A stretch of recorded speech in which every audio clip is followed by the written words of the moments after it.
ឯណាទេយន្តទេធោសម្រាប់ជាតិខ្មែរពុងឃ្លាតកូនកូនឃ្លាតម៉ែកំសត់ម្លេះទេយើងចង់សុខគេមិនចង់ឲ្យសុខយើងទេហេតុអ្វីអ្នកឃ្លានសង្គ្រាមបំពេញសាំងគេប្រទេសជាតិពឹងលើរៀងធម្មតាឯចំណែកគ្រួសារពឹងលើកូនចៅហើយពេលនេះដល់ពេលហើយដែលពួកយើងត្រូវតបស្នងសងជាតិមានតែយើងខ្លួនឯងទេត្រូវតែខ្លាំងគ្រប់ពេលរួមគ្នាយើងថែកម្ពុជាគឺមានតែយើងជួយខ្លួនឯងទេកូនលាហើយម៉ែកូនខ្ញុំឈ្មោះទៅជួដងភ្នំ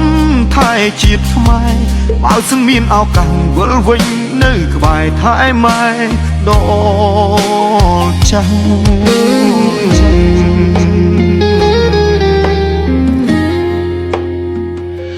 សន្តិភាពយើងចង់បានមិនមែនសង្គ្រាមតែស៊ូស្លាប់បើសិនគេមកហ៊ានឈ្លានពីយើងបូជាដួងប្រលឹងសាច់នឹងឈាមស្លាប់ជាខ្មោចដែលមាននាមវីរៈកងទងមានតែយើងខ្លួនឯងទេត្រូវតែខ្លាំងគ្រប់ពេលរួមគ្នាយើងថែកម្ពុជាគឺមានតែយើងជួយខ្លួនឯងទេកូនលាហើយម៉ែកូនខ្ញុំឈ្មោះទៅជួដងភ្នំថែជាតិខ្មែរបើសិនមានឱកាសវិលវិញនៅក្បែរថែម៉ែដល់ចាស់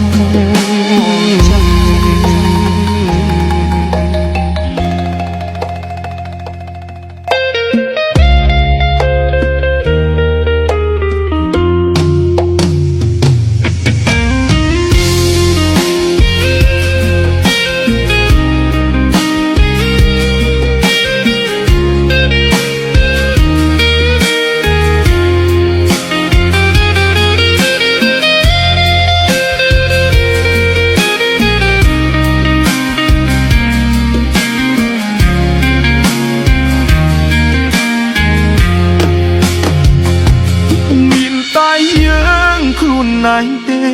ត្រូវតែខ្លាំងគ្រប់ពេលរួមគ្នា